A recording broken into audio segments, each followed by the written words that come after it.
வணக்கம் சார். இன்று நாம் வணக்கம் சதீஷ். தமிழக அரசியல் களத்தை பற்றி ஒரு நேர்காணல். அதில் த டெய்லி பஞ்ச் அருண் அவர்கள் நம்முடன் இணைந்திருக்கிறார். அவருடைய அவருடைய கருத்துக்களை, ஒரு சில கருத்துக்களை நாம் கேட்கவிருக்கிறோம். சார் வணக்கம். முதல்ல இன்னைக்கு வணக்கம் வணக்கம். இன்றைய தமிழக அரசியல் நிலவரம் எப்படி இருக்கு? அதாவது இன்னொரு 6-7 மாதங்கள் இருக்கு தேர்தலுக்கு. சோ இப்ப இன்றைய காலகட்டத்தின் நிலவரம் எப்படி இருக்கு தமிழக அரசியல் களம்? அதாவதுங்க, இது நான் கிரிக்கெட் மாதிரியே சொல்றேன். ஐபிஎல்ல அந்த லீக் ஸ்டேஜ்ல அந்த அளவுக்கு ஒரு ஆர்வம் இருக்காது. எஸ்பெஷலி அந்த ஐபிஎல் ஓப்பனிங் போது பாத்தீங்கன்னா அந்த இனிஷியல் ஸ்டேஜ்ல பெருசா ஆர்வம் இருக்காது. அது ப்ரோக்ரஸ் ஆக ஆகதான் இன்ட்ரெஸ்டிங்கா இருக்கும், யார் ஃபர்ஸ்ட் 4ல வருவாங்க அப்படின்னு. இப்போ அந்த கட்டத்தை நெருங்கி விட்டது தமிழக அரசியல் அப்படின்னு தான் நான் நினைக்கிறேன். சீக்கிரமே அந்த செமி ஃபைனல், எலிமினேட்டர் அந்த மேட்ச் எல்லாம் வரப்போகுது. அதனால ரொம்ப இன்ட்ரெஸ்டிங்கா போயிட்டு இருக்கு. நிறைய ட்விஸ்ட் அண்ட் டர்ன். அது புரிஞ்சவங்களுக்கு அது புரியும், அந்த குறியீடு புரியல அப்படின்னா கொஞ்சம் கஷ்டம் தான். அது நான் சொல்ல முடியாது. இதை பொறுத்த வரைக்கும் அதாவது ஃபர்ஸ்ட் பிளேஸ்ல வருவாங்கன்னு எதிர்பார்த்தவங்க கடைசி பிளேஸ்க்கு வரலாம், கடைசி பிளேஸ்ல எதிர்பார்த்தவங்க நாக் அவுட்டுக்கே வர மாட்டாங்க. இந்த மாதிரி என்ன வேணாலும் நடக்கலாம். நிச்சயமா. அதான் கிரிக்கெட்ல சொல்லுவாங்க இல்லையா, ஒரு ஓவர் ஆர் ஒரு 4 பந்துகள் ஆட்டத்தின் போக்கையை மாத்தலாம் அப்படின்னு சொல்லுவாங்க. அந்த மாதிரி விஷயங்கள் தொடர்ந்து நடந்துட்டு இருக்கு. அதனுடைய இம்பாக்ட் அப்படின்றது இன்னும் ஒரு 2-3 மாசத்துல தெரிய ஆரம்பிக்கும் அப்படின்னு நினைக்கிறேன். இப்போ சென்னை சூப்பர் கிங்ஸ் பொறுத்த வரைக்கும், சென்னை சூப்பர் கிங்ஸ் ஒரு பெரிய டீம், அவங்க தான் ஃபைனல் எடுப்பாங்கன்றது. Chennai super kings almost washed out in this tournament, more or less washed out in this tournament. So அப்ப இந்த ஆளுங்கட்சிக்கு அப்படித்தான் நடக்கும்னு எடுத்துக்கலாமா? இல்ல, நீங்க அப்படி பாக்குறீங்க. நான் எப்படி பாக்குறேன் அப்படின்னா, சென்னை சூப்பர் கிங்ஸ் அப்படின்னா தோனி தான். அப்படி இருக்குச்சு, தோனிய நீங்க ஸ்டெப் டவுன் பண்ணுங்க, இன்னொருத்தர் தலைவரா வருவாரு அப்படின்னு சொல்லி அது சொதப்பிட்டுருச்சு. அப்படின்ன உடனே இப்ப மறுபடியும் தோனி நீங்க வாங்க அப்படின்னு சொல்லிட்டு மேட்ச் ஆரம்பிக்க போகின்றது. சொதப்பிடுச்சு அப்படின்னு நினைச்சிட்டு இருக்கும் போது மறுபடியும் இது தேராதுன்னு நினைச்ச அணி டாப்புக்கு வருவதற்கான வாய்ப்பு இருக்கின்றது. அப்படி நான் பாசிட்டிவா பாக்குறேன். நீங்க ஆளுங்கட்சின்னு பாக்குறீங்க, நான் மத்த கட்சிகளை பாக்குறேன். ஓகே. சோ இப்ப கூட்டணி கணக்குகள் எப்படி எல்லாம் போயிட்டு இருக்கு சார் இந்த நிலவரம்? அதாவது இன்னும் டைம் இருக்கு. இப்பத்த நிலவரத்துல கிரவுண்ட் ரியாலிட்டி என்ன சார்? ஆஸ் ஆஃப் நவ் திமுகவுடைய கூட்டணி அப்படின்றது ஸ்ட்ராங்காக இருக்கின்றது. அந்த ஆஸ் ஆஃப் நவ் அப்படின்றத அப்படி அண்டர்லைன் பண்ணிக்கணும். சிகப்பு மையால் அந்த வாத்தியார்லாம் திருத்தும் போது ஏதாவது இருந்ததுன்னா அதை ரெட்டிங்ல அண்டர்லைன் பண்ணுவாங்க இல்லையா, அந்த மாதிரிதான். ஆனா இந்த கூட்டணி தேர்தல் வரை அப்படியே நீடிக்குமா அப்படின்னா சில விஷயங்களுடைய இம்பாக்ட் அதை பொறுத்துதான் அது அமையும். அது என்னன்னு இப்ப நான் சொல்ல முடியாது. மேபி இன்னும் ஒரு 2-3 மாச காலத்துக்குள்ள களம் எப்படி மாறுகின்றது அப்படின்றத பொறுத்து அது நடக்கலாம். அதுக்கு மேல நான் எதுவும் சொல்றதுக்கு இல்லை. இந்த பக்கம் பாத்தீங்கன்னா அதிமுக பாஜக கூட்டணி அப்படின்னு நிறைய பேர் பேசிட்டு இருக்காங்க. பட் எனக்கு என்னவோ அது வரும் அப்படின்லாம் தோணல. ஏன்னா கூட்டணி அப்படின்னு சொன்னா அட்லீஸ்ட் ஒரு கன்சிலியேட்டரி மூவ்ஸ் இருக்கணும். அது இல்லாம வக்ஃப் வாரிய விஷயத்துல, அந்த சட்ட திருத்தம் விஷயத்துல மோடி அவர்கள் பேசினதை எடப்பாடி அவர்கள் விமர்சனம் செய்யறது, அதுக்கப்புறம் அதை எதிர்த்து ஓட்டு போடுவது, இதெல்லாம் இன்னும் நாங்க இந்த மைனாரிட்டி வாக்குகள் அப்படின்னு இவங்க பேசிட்டு இருக்காங்க. அப்படி இருந்துச்சு, இது எப்படி ஒர்க் அவுட் ஆகும்னு எனக்கு தெரியல. ஏன்னா அது அவங்களுடைய முடிவு. நாம கடைசிக்கு யார் வருவா அப்படின்னு இப்பவே நம்ம சொல்ல முடியாது இல்லையா, ஃபைனலுக்கு யார் வருவா அப்படின்னு. ஆனால் இந்த இப்போ இருக்கின்ற மாதிரியான இந்த பக்கம் என்டிஏ இருக்கு, அதுல பாஜக, பாமக, தமாக, இந்த பக்கம் அதிமுக இருக்கின்றது, தேமுதிக இருக்காங்களான்னு தெரியல, அந்த பக்கம் திமுக. இப்போதைக்கு இருக்கின்ற அணிகள் அப்படின்றது இது நிரந்தரம் கிடையாது, மாற்றுவதற்கு உண்டானது. அதுதான் நான் நினைக்கிறேன். இப்போ அதிமுக அப்படி இல்லைங்கிற நீங்க உங்க கருத்தை முன்வச்சீங்கன்னா, எடப்பாடி அவர்கள் ஒரு போன 15 நாட்களுக்கு முன்னாடி அனைத்து அமைச்சர்களையும் அழைத்துக் கொண்டு டெல்லி சென்று அமித்ஷா அவர்களை சந்தித்து விட்டு வந்தார். ஆனா அதே எடப்பாடி அவர்கள் இன்று அமித்ஷா சென்னை வந்திருக்கிறார். அவரை இது வரைக்கும் ஒன்றும் சந்திச்ச மாதிரி தகவல்கள் இல்லை, சந்திக்க போற மாதிரியும் தகவல்கள் இல்லை. இது ரெண்டுக்கும் உள்ள ஒரு டைவர்ஜென்ஸ் நீங்க எப்படி பாக்குறீங்க? அதாவதுங்க, இங்கேருந்து அங்க போய் பாக்குறாங்கன்னா, இப்போ நாட்டாம வீட்டுலதான் போய் பார்க்கணும். கோயிலுக்கு வரும்போது அந்த நேரத்துல போய் பார்த்தா சரி வருமா? இப்படிதான் சொல்லணும். ஆனா அவரு டெல்லியில போய் பார்த்துட்டு வந்தாருங்க. வந்துட்டு என்ன சொன்னாரு? அவர் அங்க போய் பார்த்த உடனே இங்க நிறைய பேர் கூட்டணி கச்சாரம் போட்டு விட்டது, இவங்க சேர போறாங்க, அவரு தூக்க போறாங்க, இவரு சேர்க்க போறாங்க, இவர் நடுவில் வர போறாங்க, அப்படி இப்படின்னு சொல்லிட்டு இருந்தாங்க. ஆனா அடுத்த நாள் இங்க வந்தோடனே அவர் என்ன பேட்டி கொடுத்தாரு? அது தேர்தலுக்கு இன்னும் நாள் இருக்குதுங்க, கூட்டணி பத்தி எல்லாம் எப்படி அங்க பேச முடியும், அந்த சந்தர்ப்பத்துல என்ன இருக்கோ அதை பத்தி கூட்டணி அமையும் அப்படின்னு சொன்னாரு. அப்போ இங்க இந்த தரப்பில் இருந்து இது கூட்டணி அப்படின்னு சொன்னவங்களுக்கெல்லாம் இது ஒரு அமித்ஷா அவர்களுக்கான இன்சல்ட் அப்படின்னு தெரியலையா? அங்க கட்சியுடைய மூத்த தலைவர் அவரை போய் பார்த்துட்டு வந்திருக்காரு. அந்த தரப்பில் இருந்து எந்த விதமான அறிக்கையும் வரல, கூட்டணி பத்தி நாங்க பேசியிருக்கோம் அப்படின்னு அமித்ஷா அவர்கள் தரப்பில் இருந்து யாரும் எதுவும் சொல்லல. இங்க நிறைய பேர் அப்படி சொல்லிட்டு வந்தாங்க. அப்படி இருக்கச்சு இங்க எடப்பாடியார் அவர்கள் கூட்டணி பத்தி பேசல அப்படின்னு சொன்னா இது கொஞ்சம் ஓவர் ஸ்டெப் பண்ண மாதிரி தெரியலையா? அதனாலதான் நான் சொல்றேன், கூட்டணி அப்படின்றது இன்னும் முடிவாகுது. அது ஆளாளுக்கு அவங்க சொல்லிட்டு இருக்காங்க. இந்த யானையை ஒவ்வொரு இடத்துல இது பார்த்துட்டு இது மோரம் மாதிரி இருக்கு, இது தூண் மாதிரி இருக்கு அப்படின்னு சொல்லல இல்லையா? அந்த மாதிரி பல பேர் பல முடிவு எடுத்திருக்கலாம், இந்த மாதிரி தான் அமையும் அப்படின்னு. இப்ப நாமளே ஒரு டீமோட ஃபேனா இருந்தா அப்படின்னு சொன்னா இவங்க தான் ஜெயிப்பாங்க அப்படின்னு நம்ம முடிவு பண்ணிட்டோம்னா எந்த மேட்ச் ரிசல்ட் வச்சாலும் வேற 2 டீம்ல ஏதாவது ஒண்ணு தோத்து போனா கூட பாத்தீங்களா இதனால இவங்க தான் ஜெயிக்க போறாங்க அப்படின்னு சொல்லுவாங்க இல்லையா? அந்த மாதிரி அவங்கவுங்க முடிவை வச்சுட்டு இந்த இதை பார்த்து இது வரப்போகுது அப்படின்னு சொல்லிட்டு இருக்காங்க. அதனாலதான் நான் சொல்றேன், கூட்டணி அப்படின்றது இன்னும் முடிவாகவில்லை. ஓகே, இது இப்படி இருக்க இப்போ எடப்பாடி அவர்கள் டெல்லி சென்று விட்டு வந்த பிறகு மீடியா எல்லாமே ஓவரால் ஒட்டுமொத்த மீடியாவும் அமித்ஷாவிடம் எடப்பாடி அவர்கள் அண்ணாமலை மாற்றினால் மட்டுமே கூட்டணின்னு ஒரு கோரிக்கையை முன்வைத்ததாகவும் அதற்கு தகுந்த மாதிரிதான் காய்கள் நகர்த்தப்படுவதாகவும் ஒரு ஜெனரலா எல்லா மீடியாவுமே இதை சொன்னாங்க. சோ அதை பத்தி நீங்க எப்படி பாக்குறீங்க? வெரி குட், எல்லாரும் சொன்னாங்க, நான் மட்டும் சொல்லல. இப்போ எடப்பாடியார் அவர்கள் அப்படி ஒரு கண்டிஷன் வச்சதாவே வச்சுப்போம், அமித்ஷா அவர்களும் அதை ஒத்துக்கினார் அப்படின்னு நம்ம வச்சுப்போம். இதை நீங்க சொன்ன எல்லாரும் சொன்ன மாதிரி. அப்போ அதிமுகவுடைய கண்டிஷன்ஸ்க்கு பாஜக ஒத்துக்கினாங்க, இதான அர்த்தம்? இதுல எந்த மாற்று கருத்தும் இல்ல.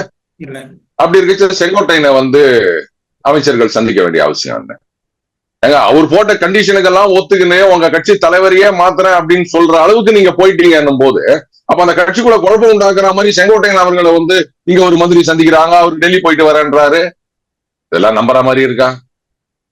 சோ இந்த மாதிரி லாஜிக்கா யோசனை பண்ற கூட மீடியால இல்லையா, இல்ல தெரியாத மாதிரி நடிக்கிறாங்களா? அது எனக்கு தெரியலங்க, பல காரணங்கள் இருக்கலாம், அது ஒரு காரணம் அப்படின்லாம் சொல்ல முடியாது. டிஆர்பி அப்படின்னு ஒரு இது இருக்கலாம், இல்ல ஷோ அவர்கள் ரொம்ப அழகா சொல்வாரு, இந்த பீம் ரிப்போர்ட்டிங் அப்படின்னு சொல்லிட்டு இருக்காங்க, எனக்கு புரியல என்னன்னா இப்படியே வீட்டுல மோட்டோ வேலையை பாத்தீங்கன்னா என்ன எழுதலாம் அப்படின்னு யோசிச்சுட்டு எழுதுவாங்களாம், இப்பதான் நான் பாக்குறேன் அப்படின்னு ஒரு பத்திரிகையில ஒரு செய்தியை பத்தி அவர் குறிப்பிட்டிருந்தார். ஆர் மேபி நடக்கிற விஷயங்களை பார்த்து அவங்களுக்கு ஏற்கனவே இருக்கின்ற தகவல்களை வச்சு அவங்க இந்த மாதிரி ஒரு சூப்பர் இம்போஸ் பண்ணாங்களா அப்படின்னு எனக்கு தெரியல. என்னுடைய ஒரே கேள்வி இதுதான், எடப்பாடியாருடைய கண்டிஷனுக்கு பாஜக ஒத்துக்குச்சின்னு சொன்னா செங்கோட்டையின் குறுக்கு சால் ஓட்டுறதுக்கு என்ன காரணம்? அவரை மறுபடியும் மீட் பண்ணுவாங்களா? இங்க நிர்மலா சீதாராமன் அவர்கள் வந்த போது கூட அவர் செங்கோட்டையன் அவர்கள் போய் பார்த்துட்டு வந்திருக்காரு. அவர் என்ன சொல்றாரு, கட்சி நலனுக்காக பார்த்தேன் அப்படின்றாரு. எடப்பாடியார் அவர்கள் டெல்லி போயிட்டு மாநில நலனுக்காக பார்த்தேன் அப்படின்றாரு. இதுல சரி, யாருக்குமே சுயநலம் இல்லை, எல்லாமே பொது நலம் தான், சந்தோஷப்படுங்க சார். ஓகே, அப்போ இந்த அண்ணாமலை அவர்கள் மாற்றம் என்பது சும்மா மீடியாவோட ஹைப் தான், உண்மை ரியாலிட்டி வேற எங்கன்னு நீங்க ஃபீல் பண்றீங்க ஸ்ட்ராங்கா? என்ன பொறுத்த வரைக்கும் இந்த நேரத்துல அந்த தலைவரை மாற்றுவது அப்படின்றது திமுக ஒரு வாக்கவர் கொடுத்துட்டு போற மாதிரி தான், நீங்களே எடுத்துக்காங்க அப்படின்னு. இதனால பாஜக அச்சீவ் பண்ண போவது ஒண்ணுமே கிடையாது இல்லங்க. அதனால கூட்டணி வரும் அப்படின்னு சொன்னா நீங்க அண்ணாமலையை நவுத்திட்டு அதிமுகவோட கூட்டணி வச்சீங்க அப்படின்னா ஒரு 6 சீட்டு வேணுமா, இல்ல ஒரு 8, அவ்வளவுதான், அதுக்கு மேல கொடுக்க முடியாது அப்படின்னு தான் சொல்லுவாங்க. ஏன்னா அந்த கூட்டணி பேச்சுவார்த்தை ஆரம்பிக்கிறதுக்கு முன்னாடியே நீங்க தலைவரை ஒதுக்கிட்டீங்க அப்படின்ற மாதிரி ஆகுது. அப்போ நீங்க சரண்டர் ஆயிட்டீங்கன்னா சோ இதனால கட்சிக்கும் எந்த பிரயோஜனமும் கிடையாது. அடுத்தது அப்படி ஒரு அலையன்ஸ் வருமா அப்படின்னாலே அதுவும் நிச்சயம் கிடையாது. எலெக்ஷன் நேரம் வரைக்கும் வெயிட் பண்ணிட்டு தாவேகா வருவாங்களா, நாதாகா வருவாங்களா, பாமக வருவாங்களா அப்படின்னு பார்த்துட்டு அதுக்கப்புறம் பாஜகவுக்கு டாட்டா சொல்றதுக்கும் தயாரா இருப்பாங்க. நேத்தைக்கு பாமக நடந்த விஷயம் என்ன, இது எல்லாருக்குமே தெரியும். அவர் ஐயா அவர்கள் வந்து பாஜக கூட்டணி வேண்டாம் அப்படின்னு நினைக்கிறாரு, அன்புமணி அவர்கள் வந்து பாஜக கூட்டணி வேணும் அப்படின்னு நினைக்கிறாரு அப்படின்னு. அப்ப அவர் நானே தலைவர், நான் தான் முடிவெடுப்பேன் அப்படின்ன பிறகு அப்ப இன்னும் அது என்டிஏல இருக்கு அப்படின்னு நினைச்சிட்டு இருக்கீங்களா? இதுக்கும் வந்து அதிமுகவுக்கு எந்த விதமான சம்பந்தமும் இல்லை அப்படின்னு நினைக்கிறீங்களா? ஓகே, இது இப்படி நீங்க இல்ல நீங்க வந்து செங்கோட்டையனை வச்சு அங்க உள்ள குழப்பம் பண்ணலாம் அப்படின்னு நினைச்சீங்கன்னா, நாங்க வந்து பாமகவை வச்சு உங்க என்டிஏல குழப்பம் பண்றோம் அப்படின்னு கூட இருக்கலாம் இல்லையா? அப்போ 2 பேரும் இப்படி ஆளுக்கு ஆளு குழப்பம் மாத்தி மாத்தி பண்ணிட்டு இருக்கும் போது அதிமுக பாஜக கூட்டணி, அதிமுக சொன்னதை கேட்டு அண்ணாமலையை மாத்திட்டாங்க அப்படின்லாம் எப்படிங்க யோசிக்க முடியுது? இல்ல, இது இப்படி இருக்க இந்த மீடியா மட்டும் இல்ல, மெஜாரிட்டி ஆஃப் அரசியல் தலைவர்கள், பாஜக தலைவர்கள் உட்பட அனைவரும் வந்து அதை ஆமோதிக்கிற மாதிரியே பேசிட்டு இருக்காங்க. அதாவது இப்ப பாத்தீங்கன்னா, அண்ணாமலை அவர்கள் தனியா ஐசோலேட்டடா ஒரு பக்கமும், மித்த அனைவரும் கன்சாலிடேட் ஆகி ஒரு பக்கம் நிக்கிறாங்க. அதாவது அவர் மாற்றப்பட்டு விடுவார் என்ற கருத்து, நான் சொல்றது கருத்து, மாற்றப்படுவார்னு சொல்லல, மாற்றப்பட்டு விடுவார் என்ற கருத்து எல்லாம் ஒன்னா நிக்கிறாங்க. சோ இதுல இருந்து என்ன சிக்னல் எடுக்க முடியும் நம்மளால? நான் எந்த சிக்னலும் எடுக்கிறதா இல்லை. ஏன்னா தவறான சிக்னல் எடுக்கிறதுக்கு நான் ஆள் கிடையாதுங்க. நான் லாஜிக்கலா யோசிச்சு இதுல இருந்து என்ன வருது அப்படின்றதான் நான் பாக்குறேன். அண்ட் ஆஸ் எ கமெண்டேட்டரா இந்த நேரத்துல என்ன மாதிரியான கேமை கொண்டு போனா ஜெயிக்க முடியும் அப்படின்றத மட்டும் தான் நான் பாக்குறேன். அவங்க அதை இப்போ சீக்கா இங்க உட்காந்து கமெண்ட்ரி கொடுக்கும் போது கிரவுண்ட்ல இருக்கவங்க யாருக்குமே தெரியாதுங்க. அவர் சொல்லுவாரு, மச்சான் மச்சான் நீங்க அஸ்வினை கொண்டு வாடா அப்படின்னு. யாருக்கு அதுல விழுன்னு நினைக்கிறீங்க? அந்த மாதிரிதான் நான் சொல்லிட்டு இருக்கேன். அப்போ பாஜக வந்து அண்ணாமலையை மாத்துறதுனால எதுவும் அச்சீவ் பண்ண போறது கிடையாது. அண்ட் அப்படியே அலைன்ஸ் போனாலும் கட்சிக்கும் பெருசா ஒண்ணும் வரப்போறது கிடையாது. இல்ல இந்த அதிமுக பாஜக மட்டுமே இணைந்து திமுகவை இன்னைக்கு இருக்கிற நிலைமையில அண்டர்லைன், ஏன்னா 3 மாசத்துக்கு அப்புறம் நிலைமை வந்து தலைகீழாக மாறப் போகின்றது. இன்னைக்கு இருக்கின்ற நிலைமையில வந்து அதிமுக பாஜக மட்டுமே இணைந்து வெற்றி பெற முடியாது. ஆனால் 3 மாசம் ஆர் 4 மாசம் கழித்து நடக்கின்ற களத்துல பாத்தீங்கன்னா பாஜக மட்டுமே கூட தனியாக திமுக அதிமுக 2 பேரையும் எதிர்த்து நிற்க முடியும் அப்படின்னு தான் நான் நம்புறேன். அதனால அவசரப்பட்டு வந்து பாஜக இந்த மாதிரி ஒரு கூட்டணி அப்படின்ற ஒரு முடிவை அறிவிக்காதுன்றதுல நான் உறுதியா இருக்கேன். அண்ட் மத்தவங்க அந்த மாதிரி சொல்லிட்டு இருக்காங்க அப்படின்னா அது அவங்களுடைய கருத்துங்க. நம்ம நாட்டுல நிறைய கருத்து சுதந்திரம் இருக்கு. பாஜகவை பத்தி நீங்க எவ்வளவுனா கருத்து சொல்லலாம். மோடி அவர்களை பத்தி சொல்லலாம், அண்ணாமலை அவர்களை பத்தி சொல்லலாம், வானதி அவர்களை சொல்லலாம், நிர்மலா சீதாராமன் அவர்களை சொல்லலாம். தாராளமா இருக்குங்க, சொல்லிட்டு போங்க. என்ன அப்போ மத்த யாரை பத்தி சொல்லணும்னா கொஞ்சம் யோசிச்சுட்டு சொல்லுங்க. ஓகே, இப்போ 6 மாத காலத்தில் 3 மாத காலத்தில் நீங்க வந்து கூட்டணி கணக்குகள் எல்லாம் மாறலாம்னு சொல்றீங்க. பட் தமிழக பாஜக தலைவரை பொறுத்தவரை ஒரு வாரத்துக்கு மேக்சிமம் ஒரு வாரத்துக்குள் அறிவித்த ஆக வேண்டும் என்ற கட்டாயம், ஏனால் தேசிய தலைவர் அறிவிக்கப்பட வேண்டும். அப்போ அண்ணாமலை அவர்கள் அறிவிக்கப்பட்டு விடுவார் என்று எதிர்பார்க்கலாம். அதாவது 2026 தேர்தல் வரைக்கும் அவர் தொடர்வார், இப்படித்தான் அறிவிப்பு வரும் அப்படின்னு நான் நினைக்கிறேன். ஏன்னா இந்த தேர்தல் வந்து ரொம்ப குரூஷியல் ஃபார் பிஜேபி, அதுலயும் தமிழக பிஜேபி. அண்ட் அகில இந்திய பாஜகவை பொறுத்த வரைக்கும் தமிழகம், கேரளா, அதுக்கப்புறம் தெலுங்கானா, இந்த 3 மாநிலங்கள்ல கால் பதிக்க வேண்டும் அப்படின்றதுல ரொம்ப மும்முரமா இருக்காங்க. சோ அதற்கான வேலைகள் தான் நடந்து வருகின்றன. அது என்ன வேலை அப்படின்னு எனக்கு கேட்காதீங்க, பாட்டுக்கு அது வேலை நடந்துட்டு இருக்கும், அவ்வளவுதான். சோ இந்த நேரத்துல தலைவரை மாற்றுவது அப்படின்றது வந்து நீங்க தனியா நின்றாலும் கூட்டணியில நின்றாலும் அது வேலைக்கு ஆகாது. சோ அதனாலதான் மாத்த மாட்டாங்க, at least till the elections are over 26 அப்படின்றது என்னுடைய கருத்து. ஓகே, அண்ணாமலை அவர்கள் ஒரு கருத்தை வெகு ஆழமாக பதிவு செய்தார். அதாவது ஏடிஎம்கே அலையன்ஸ் என்னால ஏத்துக்க முடியாது, ஏன்னா அவங்க நம்பகத்தன்மை, எடப்பாடியோட நம்பகத்தன்மை, லாஸ்ட் 2 எலெக்ஷன்ல கடைசி வரைக்கும் இழுத்துட்டு போயிட்டு கடைசியில வந்து குத்துனது, இது எல்லாத்தையும் காரணம் காட்டி தனியா நின்று ஜெயிக்கிறத பத்தி யோசிப்பேன். நான் வந்து ஒருத்தர் முதலமைச்சராக்க வரல, நான் வந்து பாஜகவை சார்ந்த ஒருவரை முதலமைச்சராக்க வந்திருக்கிறேன் என்று சொல்லியிருந்தார் ஒரு இடத்துல. சோ அதை நீங்க எப்படி பாக்குறீங்க? அதாவதுங்க இந்த மாதிரி முதுகுல குத்துவது இல்ல வந்து பாதியில பிரிந்து போவது அப்படின்றது வந்து என்டிஏல இருக்க பல கட்சிகள் பண்ணிருக்காங்க. பீகார்ல வந்து நம்ம அண்ணன் நிதிஷ்குமார் அவர்கள் பண்ணாத விளையாட்டா, திடீர்னு இங்க இருப்பாரு, அங்க போவாரு, மறுபடியும் அங்கேருந்து இங்க வருவாரு, அது வீட்டுல வந்து கோச்சிக்கின்னு அம்மா வீட்டுக்கு போறதுன்ற இல்லையா, அந்த மாதிரிதான். அதே மாதிரிதான் வந்து இங்க ஆந்திரால சந்திரபாபு நாயுடு அவர்களும் பாஜகவில இருந்து பிரிந்து போனாரு, தோத்து போனாரு, மறுபடியும் வருவாரு, ஜெயிப்பார், மறுபடியும் போவாரு, தோப்பாரு, இப்படியேதான் அவர் வந்து உள்ள வெளியே ஆடிட்டு இருக்காரு. சோ அதெல்லாம் நான் வந்து கூட்டணிக்கு ஒரு தடையாக நான் பார்க்கவில்லை. அதான் பாஜக தனித்து ஆட்சியை பிடிக்க வேண்டும். சொல்ல போனா 2019-20 காலகட்டத்துக்கு முன்னாடி பாஜக தனித்து ஆட்சியை பிடிக்கும் அப்படின்னு யாருமே சொல்லி கேட்டது கிடையாது. இப்பதான் அந்த குரல் எழுந்து வருகின்றது. சோ அதுக்கு அண்ணாமலை அவர்கள் தான் காரணம். ஏன்னா அதுக்கு முன்னாடி வரைக்கும் ரைட்டு, நம்ம ஏதோ ஒரு கட்சி இருக்கோம், ஒரு கூட்டணியில சேர்ந்து ஒரு 2-3 MP சீட்டு, அதுக்கப்புறம் NDA இப்படி இருக்கலாம் அப்படிதான் நினைச்சாங்களே தவிர ஒட்டுமொத்தமா ஆட்சியை பிடிக்கணும் யாருக்குமே ஒரு நினைப்பு வந்ததில்லை. தொண்டர்கள் ஆதரவாளர்களுக்கும் அந்த மாதிரி ஒரு நம்பிக்கை வந்ததில்லை. அந்த ஒரு ஹோப்பை கொடுத்திருக்கார் அண்ணாமலை அவர்கள். இது ஒரு முக்கியமான விஷயம். அடுத்தது கூட்டணி இது இன்னொருத்தர CM ஆக்குறதா அப்படின்னா, இப்ப இருக்கின்ற சிச்சுவேஷன்ல பாஜக தனித்து திமுக அதிமுக இரண்டையும் எதிர்த்து களமிறங்கி ஆட்சி பிடிப்பது அப்படின்றது நடக்காத காரியம். ஆனால் 3 மாதங்களுக்கு பிறகு அது மாறலாம். அதுதான் நான் சொல்றேன். சோ அது வரைக்கும் கொஞ்சம் பொறுமையா இருந்து இறங்கி அடிச்சாங்க. இந்த ஸ்லாக் ஓவர்ஸ்ல கடைசி 2 ஓவர்ல தோனி போட்டு கிழின்னு கிழிப்பா இருப்பாருங்க, அந்த மாதிரி பண்ணாங்கன்னா நல்ல வாய்ப்பு இருக்கின்றது. ஆனால் தோனி அந்த கடைசி 2 ஓவர்ல அடிக்கணும் அப்படின்னாலும் மீதி 18 ஓவர்ல கொஞ்சமாவது நீங்க அடிச்சு வச்சிருக்கணும். ஒண்ணுமே பண்ணாம 2 ஓவர்ல ஜெயிக்க முடியாது. சோ அந்த 3 மாத 4 மாத 6 மாத காலகட்டம் அப்படின்ற பீரியட்ல களத்துல இறங்கி வேலை செய்யணும். அது என்ன வேலைன்னா போஸ்ட் ஓட்டுறது மட்டும் கிடையாது, நிறைய விஷயங்கள் இருக்குது. ஒரு எக்கோ சிஸ்டத்தை கிரியேட் பண்ணணும். நீங்க அந்த மாதிரி பண்ணீங்கன்னா அதனுடைய ரிவார்ட்ஸ் அதுக்கப்புறமா வரப்போகின்ற மாற்றங்கள்ல நீங்க ரீட் பண்ணலாம். ஓகே, இப்போ இந்த இந்த நிலைமைகள் எல்லாம் இப்படி இருக்க மத்திய பாஜக மாநில தலைவரை அறிவிப்பதில் இவ்வளவு தொடர்ந்து டிலே பண்ணிட்டே வந்தாங்க. இது அண்ணாமலை அவர்கள் நாளைக்கு அறிவிக்கப்பட்டு விட்டான்னு வச்சுக்கோங்க. அண்ணாமலை அறிவிக்க இவ்வளவு டிலே பண்ண வேண்டியது இல்லை, அறிவிக்கப்பட்டிருக்கலாம், முன்னாடியே அறிவிக்கப்பட்டிருக்கலாம். அது ஒரு பின்னடைவா பார்க்கப்படுமா? இன்கேஸ் நாளைக்கு அறிவிக்கப்பட்டு விட்டாலும் கூட அது ஒரு இவ்வளவு நாள் கழிச்சு டிலே பண்ணி அறிவிச்சாங்க அப்படிங்கிறது ஒரு பின்னடைவாக பார்க்கப்படுமா? நான் இப்படி பாக்குறேன். இன்னைக்கு திடீர்னு ஏதாவது ஒரு நடிகர் இல்ல நடிகை இல்ல டைரக்டர் இப்படி ஒரு கான்ட்ரவர்சி ஒண்ணு வருங்க.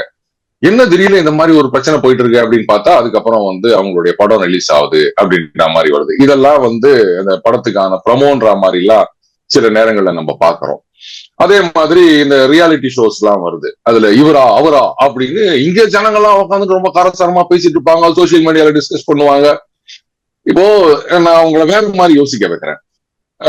அப்படியே நார்மலா போயிட்டு இருக்கு. அண்ணாமலை அவர்களுடைய 3 வருஷ டேர்ம் முடிந்து விட்டது. இப்ப அடுத்த தலைவர் போடணும் அப்படின்னும் போது டெல்லியில இருந்து ரைட்டுங்க, அடுத்த தேர்தல் வரைக்கும் அண்ணாமலையை தொடர்வார், இல்ல இன்னொரு டேர்ம் அவருக்கு எக்ஸ்டெண்ட் பண்ணி கொடுக்குறோம், இன்னும் 3 வருஷம் அப்படின்னு ஒரு அறிவிப்பு வந்திருந்தது அப்படின்னு சொன்னா பத்திரிகையில ஒரு 8வது பக்கத்துல ஒரு காலத்துல தலைப்பு போட்டிருப்பாங்க. அவ்வளவுதானே. இத பத்தி எத்தனை பேர் பேசியிருப்பாங்க? அண்ணாமலைக்கு இந்த மாதிரி எக்ஸ்டென்ஷன் கொடுத்தது நியாயமா, இது சரியா அப்படின்னு யாருமே டிஸ்கஸ் பண்ணிருக்க போறது கிடையாது. அண்ணாமலைக்கு எக்ஸ்டென்ஷன் கொடுத்துட்டாங்க, அவ்வளவுதான், இத்தோட முடிஞ்சு போயிருக்கும். ஆனா இப்போ ஒரு பெரிய பேசுபொருள் ஆயிடுச்சு இல்லையா, ஒரு ஹைப் கிரியேட் ஆயிருக்கு இல்லையா. அத்தனை பேரும் அண்ணாமலை தான் வேணும் வேணும் வேணும் அப்படின்னு சொல்லிட்டு இருக்காங்க இல்லையா. அப்போ இந்த நேரத்துல அந்த அறிவிப்பு வந்தது அப்படின்னு சொன்னா அதாவது கட்சி தொண்டர்களை விடுங்க, கட்சியில இல்லாம ஆதரவாளர்களா இருக்காங்க பாருங்க, அப்போ அவங்களுக்கு ஒரு சாட்டிஸ்பாக்சன் இருக்கும். பாத்தீங்களா, நமது குரல் டெல்லி வரைக்கும் எட்டி விட்டது அப்படின்னு. அப்படி இருக்கலாம் இல்லையா. இன்னைக்கு எல்லா விஷயத்துக்குமே ஹைப்பு தேவைப்படுதுங்க. சாதாரண உப்பு விற்கிறதுல இருந்து கோடி கணக்குல போட்டு எடுக்கிற படம் வரைக்கும் ஏதாவது ஒரு பூஸ்ட் பண்ண வேண்டியதா இருக்கு. சோ அப்படி கூட நீங்க பாசிட்டிவா எடுத்துக்கலாம் இல்லையா. அது இந்த இந்த இது இந்த கடந்த ஒரு 15-20 நாட்களாக நடக்கிற நிகழ்வுகள் எல்லாமே அண்ணாமலை அவர்களை பல மடங்கு உயர்த்தி இருக்கிறது என்பதில் மாற்று கருத்து எதுவும் இல்லை. அதாவது அவரை எல்லாருமே ஒரு பேசும் பொருளாக வச்சுட்டாங்க 15 நாள் மீடியாவில். அதனால அவருக்கு ஒரு பெரிய லிப்ட் கிடைச்சதுங்கிறது மாற்று கருத்து இல்லை. அதை தமிழக பாஜக தொண்டர்கள் ரொம்ப பாசிட்டிவா எடுத்துக்கிறாங்கன்னு நீங்க கருத்து பதிவு பண்றீங்க. ஆமா, இது பாஜக கான்சியஸா பண்றாங்க அப்படின்னு நான் சொல்ல மாட்டேன். பட் அந்த டிலே பண்ணதுனால ஒரு பாசிட்டிவ் எஃபெக்ட் வந்திருக்கு அப்படின்னு தான் நான் பாக்குறேன். இந்த 15 நாட்களாக தொடர்ந்து இந்த பாஜக தொண்டர்கள் இமெயில் அனுப்பிச்சாங்க, இந்த மாதிரி தொடர்ந்து சோசியல் மீடியால அவங்களுடைய கருத்துக்களை பதிவு பண்ணாங்க. அதையெல்லாம் கருத்தில் கொள்ளப்பட்டதா? இதுக்கு நான் பதில் சொல்ல முடியாது. ஏன்னா இதெல்லாம் அவங்கள ரீச் ஆச்சா அப்படின்னு கூட நமக்கு தெரியாது. இங்க இருந்து என்ன ஃபீட்பேக் போச்சு, இதுக்கு கான்ட்ரடிக்டரியா கூட ஃபீட்பேக் போயிருக்கலாம், அதெல்லாம் வேற விஷயம். ஆனால் எங்க ரிசல்ட் என்ன இருக்கு அததான் நான் பாக்குறேன். அப்போ தொண்டர்கள் மத்தியிலையும் ஆதரவாளர்கள் மத்தியிலும் பாத்தீங்களா, நமது குரலுக்கு வந்து செவிசாய்க்கின்றது அகில இந்திய தலைமை அப்படின்ற ஒரு, ஏன்னா 96ல பாத்தீங்கன்னா பெருவாரியா இங்க இருந்த மக்கள்லாம் வந்து காங்கிரஸ் அதிமுக கூட்டணி கூடாது அப்படின்னு நினைச்சாங்க. அதை மீறி அங்க கூட்டணி வச்சாங்க. அதனாலதான் தமாகான்னு ஒரு கட்சியே உதயமானது. அந்த மாதிரி இல்லாம தொண்டர்களோட கருத்துக்கு இது காங்கிரஸ் மாதிரி இல்ல, பாஜக is a party with difference அப்படின்றதையும் எஸ்டாப்ளிஷ் பண்றதுக்கான ஒரு ஆப்பர்ச்சுனிட்டி இது பாஜக அப்படின்னு கூட வச்சுக்கலாம் இல்லையா? ஓகே. இந்த மீன் டைம் நேத்து திடீர்னு சாயந்தரமா வந்து பாஜக கோவை தமிழக பாஜக அலுவலகத்திலிருந்து இருந்து ஒரு ஒரு மீடியா போஸ்ட் வெளியே வருது. அதாவது 10 ஆண்டுகள் தொடர்ந்து ஒருத்தர் தீவிர உறுப்பினராக இருந்தால் மட்டுமே போட்டியிட முடியும். அது வந்து அதுல வந்து இவங்க எல்லாம் நிறைய பேர் குவாலிஃபை ஆக மாட்டாங்கிற ஒரு social media, again it's social media. இது வந்து அதே இன்னைக்கு காலையில ஒரு தலைவர் வந்து அதெல்லாம் ஒரு பெரிய மேட்டரே கிடையாது, இதுக்கு முன்னாடி வரலாறு இருக்கு, ஸ்பெஷல் பர்மிஷன் வாங்கி இதெல்லாம் அலோவ் பண்ணியிருக்காங்க அப்படிங்கிற ஒரு வரலாறு இருக்குன்னு ஒரு தலைவர் பேட்டியும் கொடுத்திருக்காரு. ஸோ இதை நான் எப்படி பாக்குறேன்னா, இது வந்து மோரர்லெஸ் அண்ணாமலை அவர்கள் தலைவர்கள் உறுதி செய்யப்பட்டு விட்டது என்று என்னுடைய கோணத்தில் பாக்குறேன். அதை பத்தி நீங்க நினைக்கிறீங்க? நான் என்ன யோசிக்கிறேன் அப்படின்னா, யார் யாரெல்லாம் வந்து இப்ப அப்ளை பண்றாங்க அப்படின்றத பார்க்கணும் முதல்ல. இது வந்து டாக்டிக்கலா நான் அப்ரோச் பண்ணலாம் அப்படின்னு நினைக்கிறேன். பொதுவா நீங்க இந்த திமுக அதிமுக இந்த வரலாறு எடுத்து பாத்தீங்கன்னா தெரியும், அந்த விருப்ப மனு தாக்கல் செய்வது அப்படின்னு இருக்கு இல்லையா? அப்போ வந்து நான் ஒரு தொகுதியில எம்எல்ஏவா நிக்கணும் அப்படின்னு ஆசைப்படுறேன் அப்படின்னா, நமக்கு பெரிய சப்போர்ட் இருக்குமா, மாவட்ட செயலாளர்கிட்ட ஆதரவு இருக்குமா அப்படின்னு தெரியாத நிலைமையில என்ன பண்ணுவேன், கட்சி தலைவர் தலைவி அவங்க வந்து இந்த தொகுதியில போட்டியிடணும் அப்படின்னு சொல்லிட்டு நான் பாட்டுக்கு விருப்ப மனு ஃபைல் பண்ணிக்கிட்டே இருப்பேன். இது நம்ம நிறைய பார்த்திருக்கோம் இல்லையா? வந்து யாரா இவன் தலைவருக்கு ஃபைன் பண்றானே அப்படின்ட்டு அட்லீஸ்ட் ஒரு பார்வையாவது கிடைக்கும் நம்ம மேல. அது வந்து அந்த சைடு பாசிட்டிவ். இந்த சைடு வந்து யார் யாரெல்லாம் போட்டியிடுறாங்க அப்படின்னு பார்க்கும்போது சரி விடுங்க, அந்த மேட்டருக்குள்ள நான் டீப்பா போக விரும்பல. பட் இந்த 10 வருஷம் குவாலிபிகேஷன் அப்படின்றதெல்லாம் வந்து ஏங்க, இது என்ன வந்து அரசியல் சட்டமா நீங்க வந்து 2/3 மெஜாரிட்டி வச்சு மாத்தணும் அப்படின்னு சொல்றது? அப்போ அண்ணாமலை அவர்களை தலைவராக கொண்டு வரும்போது இந்த குவாலிபிகேஷன் எல்லாம் இருந்ததா? அவர் என்ன தேர்தல் வச்சா தேர்ந்தெடுத்தாங்க? கட்சிக்குள்ள கட்சி தானே நியமனம் பண்ணாங்க. அண்ட் அண்ணாமலை அவர்கள் அன்னைக்கே சொல்லிட்டாரு, போட்டி என்பது இல்லை அப்படின்னு சொல்லிட்டாரு. ஒரு மனதாக கன்சென்சஸ் அப்படித்தான் தேர்ந்தெடுக்க போறோம், இதுதான் மரபு அப்படின்னு சொல்லிட்டாருங்க. அண்ட் வேற எந்த கட்சியில தான் போட்டி நடக்குது அப்படின்னு சொல்றீங்க? இப்ப திமுக தலைவர் பதவிக்கு எதிராக வேற யார் நிக்க போறாங்க? முதல்ல தேர்தல் நடக்குமா? இல்ல அதிமுக யார் நடப்பாங்க? இல்ல தாவேகான்னு ஒண்ணு ஆரம்பிச்சிருக்குது, அதுலதான் வந்து விஜய் அவர்களுக்கு எதிராக நாளைக்கு தேர்தல் வந்துதான் யார் நிக்க போறாங்க? எல்லாம் எல்லா கட்சியும் அப்படிதான். நீங்க உடனே அந்த ஜனநாயகம் அப்படின்னு சொல்லிக்கலாம், அது வந்து ஒரு சில இந்த வரையறை நியதிகளுக்காக அது தேர்தல் அப்படின்னு சொல்லிக்கலாம். அதுக்கான கணக்காக தான் நான் இந்த அப்ளிகேஷனை பாக்குறேன். மற்றபடி கட்சி தலைமை வந்து மக்கள் ஆதரவு பெற்ற ஒருத்தரை அப்பாயிண்ட் பண்றாங்க அப்படின்னா அதுல எந்த விதமான தவறும் கிடையாதுன்னு தான் நான் நினைக்கிறேன். நீங்க வந்து இந்த காங்கிரஸ் கலாச்சாரம் மாதிரி ஐயோ இவருக்கு ரொம்ப செல்வாக்கு வந்து நீங்க நமக்கு போட்டியா வந்துருவாரு அப்படின்ட்டு அவரை தூக்கிட்டு யாரோ ஒருத்தர் டம்மியா கொண்டு வந்து தலைவரா போடுறது அப்படின்னு இல்லாம, அந்த 3 வருஷம் முடிஞ்சிடுச்சு அப்படின்னாலும் மக்கள் ஆதரவு இருக்கு அப்படின்றதுனால அவரை கண்டினியூ பண்ண சொல்றோம் அப்படின்னா அதை பாசிட்டிவா தான் பார்க்கணும். அதுதான் வந்து பார்ட்டி வித் டிஃபரன்ஸ் அப்படின்னு சொல்லிக்கிற மாதிரி இருக்கு. ஓகே. இவர் இந்த இடத்துலங்க அண்ணாமலை அவர்கள் இந்த எண் மக்கள் யாத்திரை நடத்தினப்போ அவர் போன இடத்துல எல்லாம் வந்து இதுவரைக்கும் யாருக்குமே வராத ஒரு கட்டுக்கணங்காத கூட்டம் வந்தது எல்லா இடத்துலயுமே, respective of all over Tamil Nadu. So அதை வந்து அவர் கேபிட்டலைஸ் பண்ணிட்டாருன்னே சொல்லலாம். அந்த இதை வந்து அடுத்து கேபிட்டலைஸ் பண்ணிட்டு நெக்ஸ்ட் லெவலுக்கு எடுத்துட்டு போயிட்டாருன்னே சொல்லலாம். ஸோ இந்த கடந்த ஒரு 15 நாள் கால நிகழ்வுகள் வந்து அவங்களெல்லாம் சோர்வடை செய்திருக்குமா இல்லையா? அது ஓரளவுக்கு சோர்வடைய செய்திருக்கின்றது. இன்னும் அந்த முடிவு அறிவிக்காத வரைக்கும் நிறைய பேர் பாத்தீங்கன்னா வந்து வேற போகப்பா இனிமே வந்து பாஜக நம்பி பிரோஜனம் அப்படின்னு சொல்ற அளவுக்கு விரக்திக்கு போயிட்டாங்க. அதுவும் தெரியுது. பட் அதெல்லாம் வந்து சரி பண்ணணும், அது முடியும் அப்படின்னு தான் நினைக்கிறேன். அவ்வளவு பெரிய கஷ்டம் ஒன்றும் கிடையாது. இப்ப நீங்க சொல்லியிருந்தீங்க அந்த எண் மக்கள் யாத்திரையில வந்து அது நிறைய பேர் வந்தாங்கன்னு. கரெக்ட். இதுதான் நான் திருப்பி சொல்றது. அதாவது அரசியல்லாம் ஒரு சாக்கடை நாத்தம், அதுகிட்ட போகாத அப்படின்னு ஒதுங்கி இருந்த அந்த நியூட்ரல் ஓட்டர்ஸ் சொல்றாங்க இல்லையா, அவங்கள மாதிரி ஏராளமான பேரை வந்து அரசியல் பக்கம் ஈர்த்திருக்கின்றார் அண்ணாமலை அவர்கள். இதுதான் ஒரு பெரிய பாசிட்டிவ்னு நான் சொல்வேன். ஏன்னா நீங்க வந்து அதிமுக ஓட்டை பிரிக்கிறீங்களா? இப்ப தாவேகா கட்சி ஆரம்பிச்ச உடனே எல்லாம் என்ன சொல்றாங்க, அவர் யார் ஓட்டை பிரிப்பார் இப்படிதான் பாக்குறாங்களே தவிர யாராச்சும் நியூட்ரல் ஓட்டர்ஸ் அவர் கவர் பண்ணுவாருன்னு பேசியிருக்காங்களா? திருப்பி திருப்பி திமுக இருந்து இத்தனை % வரும், அதிமுக இருந்து இத்தனை %, நாத்தாக்கா இருந்து இத்தனை % என்னவோ அப்படியே பிக்ஸட் டெபாசிட் உடைச்சு அழகு எடுத்துட்டு போற மாதிரி பேசினுக்கிறாங்க. ஆனா அண்ணாமலை அவர்கள் தான் அந்த நியூட்ரல், அந்த கட்சி சாரா அப்படின்றது மட்டும் இல்லாம அரசியலே வானான் ஒதுங்கி இருந்தவங்களுடைய அந்த கவனத்தை பெற்று இருக்கின்றார். சோ நீங்க மத்த கட்சியில இருந்து ஓட்ட போடுங்கன்னு அவசியம் கிடையாது. புதுசா you are creating a vote bank. ஏன்னா பெரும்பாலும் பாத்தீங்கன்னா ஒரு 66% தான் வாக்கு பதிவாகின்றது. மீதி 30% ஓட்டு வர்றதுன்றதே கிடையாது. அந்த விரக்தி அடைந்த வாக்காளர்கள் அவங்கள உங்க பக்கம் ஈர்த்தாலே மத்த கட்சி ஓட்டு எப்படி ஒண்ணா இருந்துட்டு போட்டோம், நம்ம கட்சி ஓட்டு இன்க்ரீஸ் ஆகுது பாரு அப்படின்னு சொல்லலாம். சோ அதை நான் பாசிட்டிவா தான் பாக்குறேன். இந்த விரக்தி, இந்த 15 நாள்ல டிலே அப்படின்றதெல்லாம் வந்து அது அப்படிதாங்க இருக்கும். அந்த வீட்டுல கூட கல்யாண பேச்சுவார்த்தை நடக்கும் போது சில பேர் எங்களை கண்டுக்கல, நாங்க சொல்றதை கேட்கல அப்படின்னு அதுக்கப்புறம் கல்யாணம் வந்துச்சுன்னா இறங்கி வேலை செய்யறாங்கல்ல. எலெக்ஷன் வரட்டும், எல்லாம் இறங்கி வேலை செய்வாங்க, கவலைப்படாதீங்க. ஓகே. இதே மாதிரி SRM பல்கலைக்கழகத்தில் கடந்த வாரத்தில் நடந்த ஒரு நிகழ்ச்சியில் சீமான் அவர்களும் அண்ணாமலை அவர்களும் ஒரே மேடையில பேசியிருக்காங்க. அதில் சீமான் அவர்கள் இவரை புகழ்ந்து பேச, இவர் வந்து அவரை புகழ்ந்து பேச, அந்த அந்த நிகழ்வை நீங்க எப்படி பாக்குறீங்க?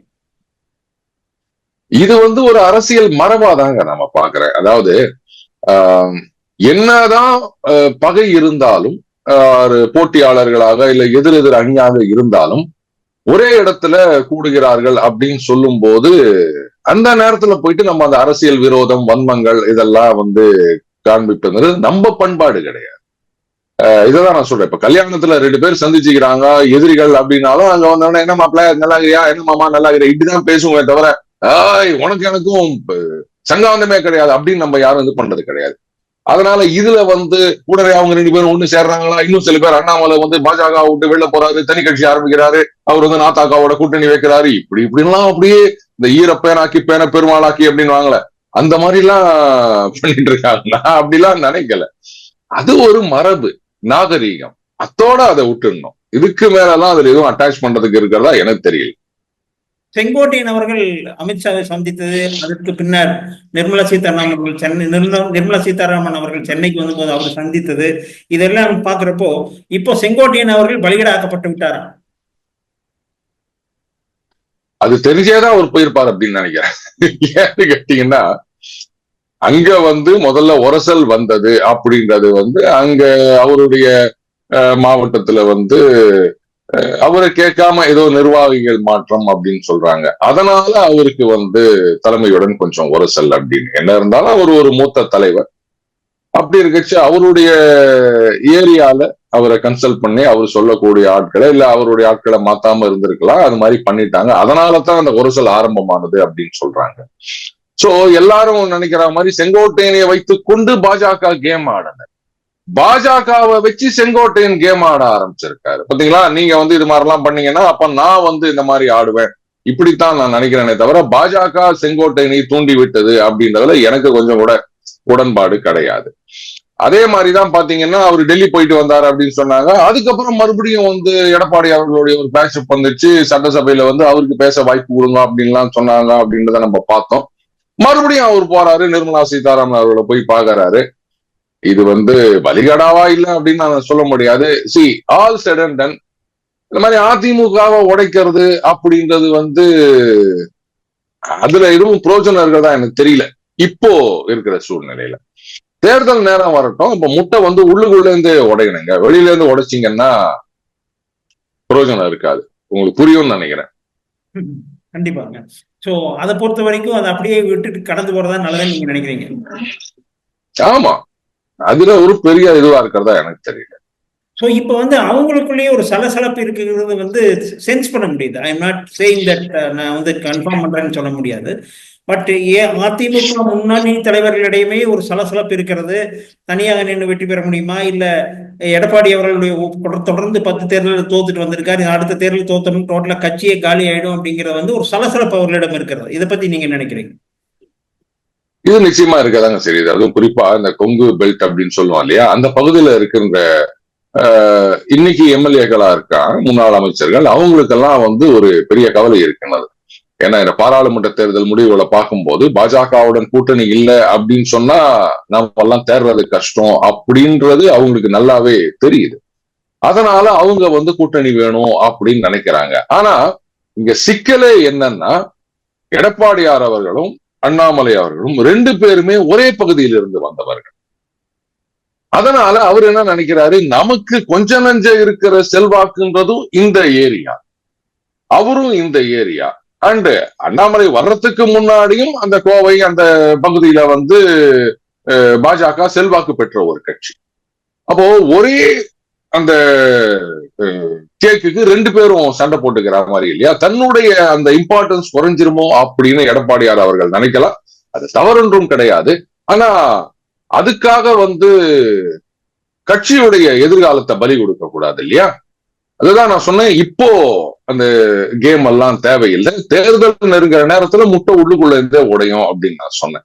ஒரு காலத்துல இல்லை, எல்லா காலத்திலுமே திமுக வந்து தனியா நின்று ஜெயிக்க முடியாத கட்சி. கூட்டணி பலத்துலதான் அவங்க ஜெயிக்கிறாங்க, எல்லாருக்குமே தெரியும். ஆனா அதிமுக தனியா நின்று ஜெயிக்க முடியும் அப்படின்னு நிரூபிச்சு காட்டினவங்க. இன்னைக்கு அந்த நிலைமையிலேருந்து மாறி அதிமுகவும் திமுக மாதிரி ஆகிவிட்டது. கூட்டணி இல்லாம ஜெயிக்க முடியாது அப்படின்ற நிலைமை. அதுவும் இப்போ மிகப்பெரிய ஒரு கூட்டணி வேணும்ன்ற நிலைமைக்கு அதிமுக வந்திருக்கின்றது. அப்ப அவங்கதான் வந்து என்ன டிமாண்ட் கொடுத்தாலும் கமாண்ட் கொடுத்தாலும் ஒத்து போனமே தவிர அவங்க பாஜக கிட்ட டிமாண்ட் வைக்கிற நிலைமையில இல்ல. இதை பொறுத்த வரைக்கும் பாஜக இப்பொழுது தமிழகத்தை பொறுத்தவரை பாஜக வந்து ஒரு அப்பர் ஹேண்ட் எடுத்துருச்சுன்னு நீங்க சொல்ல வரீங்க? நிச்சயமாங்க, பிசாசு மாதிரி வளர்ந்து கொண்டிருக்கின்றது அப்படின்னு நான் சொல்லலைங்க. அண்ணன் அமைச்சர் தாங்க சொன்னாரு, துரைமுருகன் அவர்கள். அவரே அப்படி சொல்லும் போது நான் எப்படிங்க அதை மறுத்து சொல்ல முடியும்? மூத்த அரசியல்வாதி, அவர் சொல்றத தப்புன்னு சொல்ல முடியுங்களா? ஓகே, ஃபைனலா ஒரே ஒரு கேள்விங்க. அண்ணாமலை அவர்கள் நாளை அல்லது நாளை மறுநாள் தமிழக பாஜக தலைவராக அறிவிக்கப்பட்டு விட்டால் இதுவரைக்கும் இருந்த அண்ணாமலைக்கும் இனிமேல் இருக்கிற அண்ணாமலைக்கும் என்ன டிஃபரன்ஸ் பாப்பீங்க? வேணா அண்ணாமலை 2.0 அப்படின்னு சொல்லலாம். அது வந்து முதல் இன்னிங்ஸ், இது 2வது இன்னிங்ஸ் அப்படின்னு. ஆனால் ஒட்டுமொத்த பாஜகவே வந்து இப்போ அது ஸ்லாங் ஓவர்ஸ் மாதிரி ஆட ஆரம்பிக்க போகின்றார்கள். அதெல்லாம் நீங்க விரைவிலேயே பாப்பீங்க. பாருங்க எந்த மாதிரி ஆட போறாங்க அப்படின்றத வந்து ஒரு 2-3 மாசம் தானேங்க, வெயிட் பண்ணி பாருங்க, அப்ப தெரியும். அப்படியே சும்மா அது ரெடி காமிக்க போறாங்க, அது ரெடி அப்படின்னும் போது அதுல ஒரு குறியீடு இருக்குது. அதை நான் இப்ப சொல்ல மாட்டேன், வெயிட் அண்ட் see. ஓகே, ரொம்ப நன்றி சார், உங்களுக்கு டைம் கொடுத்து இன்டர்வியூ. நன்றி. மிக்க நன்றி. நன்றி.